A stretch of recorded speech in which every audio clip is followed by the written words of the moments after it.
Are you actually making progress? Or are you just pretending to be busy to escape the emptiness inside? We live in an age where everyone wants massive success, but hardly anyone can stand the silence of discipline. You set goals and then quit. You talk ethics but compromise for profit. You feel like a rudderless boat drifting in a volatile world. 2 years ago, there was a man who fully decoded the essence of character and discipline. His lessons aren't found in thick, dusty books, but in silent teachings that can shift a person's mindset instantly. Today, we're not just rereading old quotes.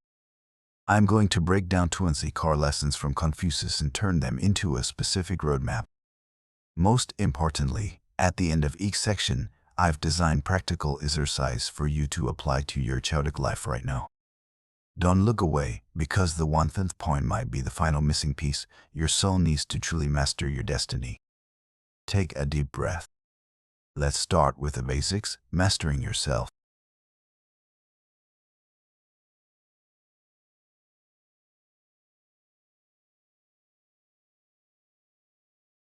Have you ever wondered why, with the same goal, some people go 10,000 miles while you're still stuck at the starting line?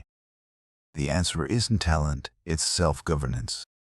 Confucius didn't see discipline as a restriction, he saw it as the ultimate power of a free human being. Listen to this classic quote, "He who conquers himself is the mightiest warrior." You see, we're often looking to conquer a boss, our customers, or someone's heart. But the hardest challenge is conquering the urge to stay in bed for 5 more minutes or the anger bubbling up in your chest. Confucius equated discipline with military strength. If you can't give orders to yourself, you'll always be a slave to your own emotions. To achieve this, he pointed to the starting point. Self-discipline begins with the mastery of your thoughts. If you don't control what you think, you can't control what you do. Every action is a child of your thoughts. If you let negative, lazy, or duffel thoughts take over, your actions will naturally follow that path. Discipline isn't about using brute force to make yourself work, it's about using mindfulness to steer your thoughts. But how so we keep going when we're exhausted? Confucius advised, "It's not matter how slowly you go as long as you do not stop," and the man who moves a mountain begins by carrying away small stones. This is the secret of small steps. We often fail because we try to move the whole mountain overnight. We're too impatient. Real discipline is persistence. Don't look at the towering peak, look at the small stone at your feet and move it. As long as you don't stop, time becomes your greatest ally. Finally, for success, discipline must go hand in hand with preparation. The expectation of life depends upon diligence. The mechanic that would perfect his work must first sharpen his tools. Your tools are your skills, your health, and your mental clarity. Don't rush into life with a soul ace and then complain that life is too hard. Be disciplined in honing yourself every day. To make sure these aren't just sounds passing through your ears, I want you to test these 3 small exercises this week. Exercise 1, the small stone. Pick a task you've been procrastinating on, like cleaning your desk or reading pages. Don't commit to finishing it, just commit to doing it for exactly 1 minute a day. No more, no less. Exercise 2, the mind observer. Every time a lazy thought pops up, I'll do it tomorrow. Stop for 3 seconds and tell yourself, "This is the thought of a loser, I won't let it control me." That's the first step in mastering your mind. Exercise 3, sharpen the axe. Spend at least 3 minutes a day learning a new skill or working on your fitness. This is how you sharpen the tools of your life. Mastering yourself is just the first step to gaining power. But power without virtue becomes cruelty. In the next part, we'll explore the character of a true superior man, someone who shines with integrity even in the dark.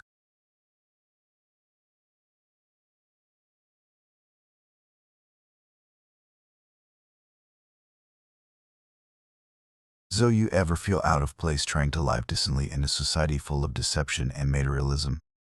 You ask yourself, what's the point of doing the right thing when the cheaters are the ones getting promoted? Confucius used the concept of the superior man, Gen Z, to answer that. It's not a noble title, it's a state of soul that any of us can reach if we have the courage. The biggest difference between a person of stature and a mediocre one lies in their frame of reference. The superior man is aware of righteousness, the inferior man is aware of mannish. When faced with a decision, the small-minded person asks, "What's in it for me?" But the superior man asks, "Is this the right thing to do?" It sounds theoretical, but in reality, people who only chase profit are always manipulated by the outside world. Only those who take righteousness as the root can stay steady amidst a changing world. Confucius was very allergic to empty promises. He said, "The superior man acts before he speaks, and afterwards speaks according to his action, and the superior man is modest in his speak, but exceeds in his actions." In the age of social media, where everyone wants to show off what they don't even have, staying silent and taking action is a form of power. Don't talk about your weight loss plan, show them your new body. Don't talk about $1 million project, show them the finished product. Your value lies in the results, not the volume of your voice. So, what does a superior man look like? They don't need to be flashy. The firm, the enduring, the simple, and the modest are near to virtue.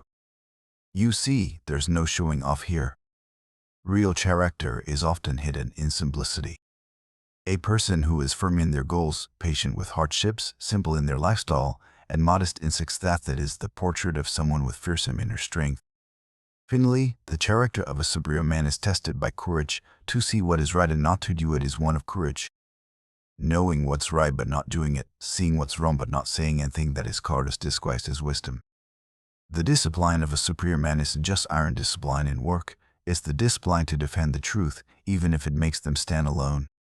To cultivate this character in daily life, treat these 3 character purifying exercise. Exercise 1. Talk less, do more. For the next 2 or 3 hours, do not reveal any of your plans to anyone.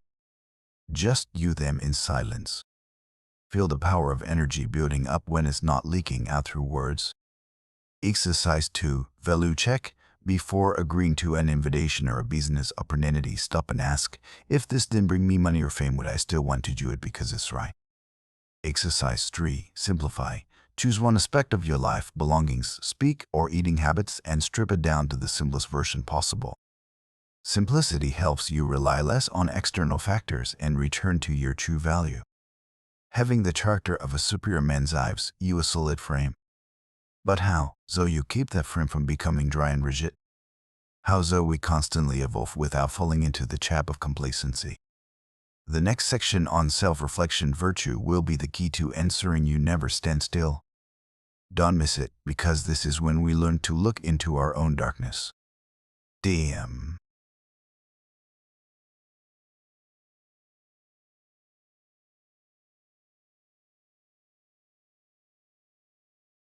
So you ever feel like you're running through a maze with no exit?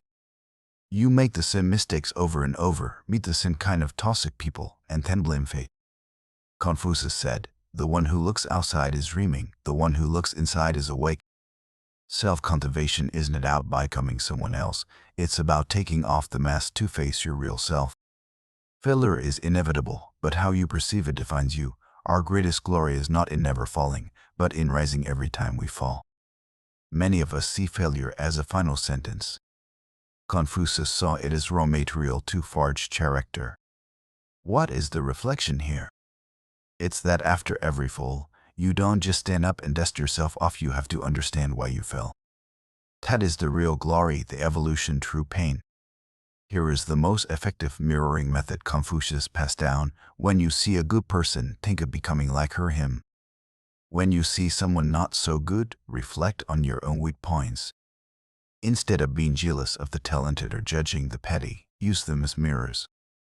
When you hate someone because they're arrogant, stop and ask, am I being arrogant toward anyone else?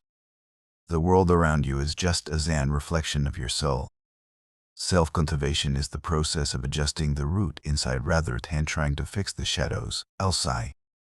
When you train your inner self well enough, you create a magnet field. The more man meditates upon good thoughts, the better will be his word and the word at large, and virtue is not left to stand alone. He who practices it will have neighbors. Don't worry about being lonely when living virtuously. When you focus on good thoughts and practice ethics, you don't just change your life, you attract similar energies. Kindness has its own scent, and like-minded people will naturally find you. And the final lesson in self-cultivation is humility before the wisdom of those who came before us. Study the past if you would define the future. Every trouble you face today has actually been experienced and overcome by someone in history. Looking back at history and the lessons of our ancestors is an outdated nostalgia stand on the shoulders of Johns. You don't need to reinvent the wheel, you just need to learn how to drive it in the right direction.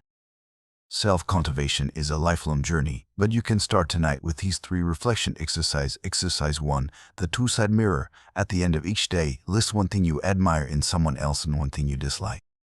10. Honestly look for where those 2 seeds are inside you. Water the good seeds and be compassionate but firm with the bad ones. Exercise 2, glory after the fall. Write down a recent failure that hurt you. Instead of writing, why did this happen to me? Why, what did this teach me about my limits? Exercise 3, nurture the thoughts. Spend 5 minutes before sleep thinking only upon things you're grateful for or kind acts you saw during the day. Don't let your mind drift into sleep with frustration or anxiety. You have this blind character, and you know how to reflect on yourself. But where will all that go if you don't know how to live in harmony with society? How so you keep yourself near the mud but not smelling of it?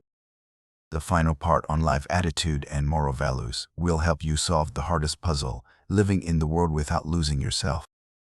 Especially quote number 20 will completely change the way you look at your current career.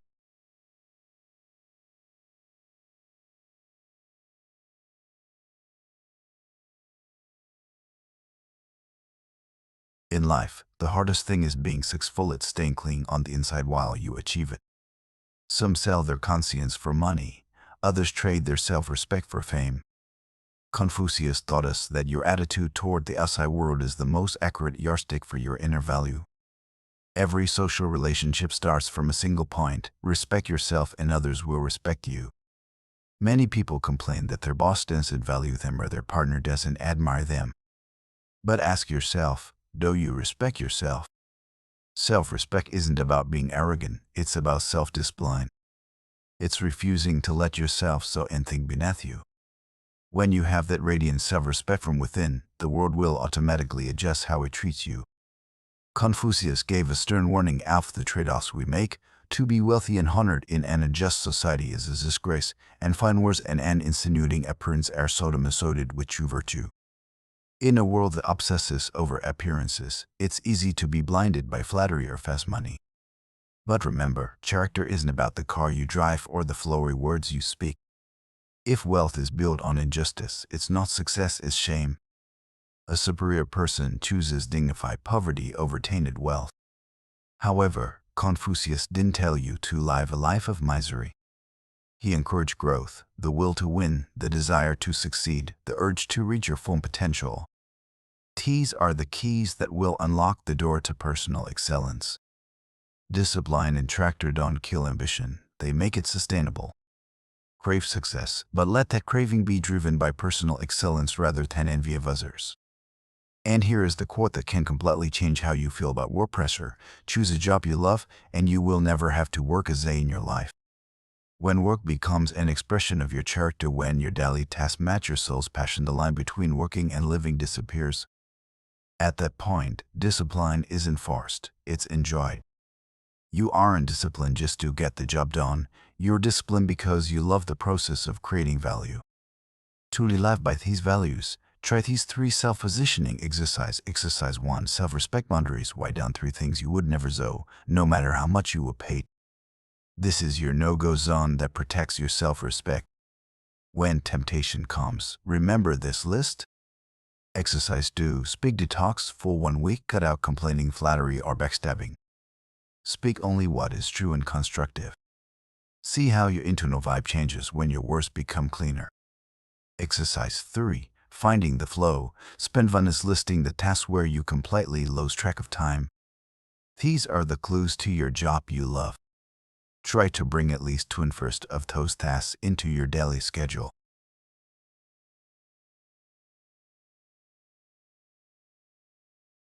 Twin quotes.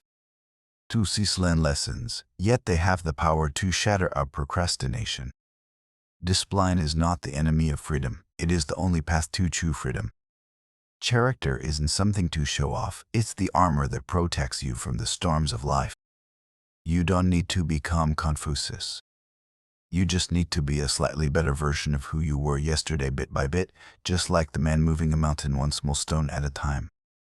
If this video resonated with you, leave the quote that hit you hardest in the comments below. It's a way to comment to yourself that your journey of change starts today.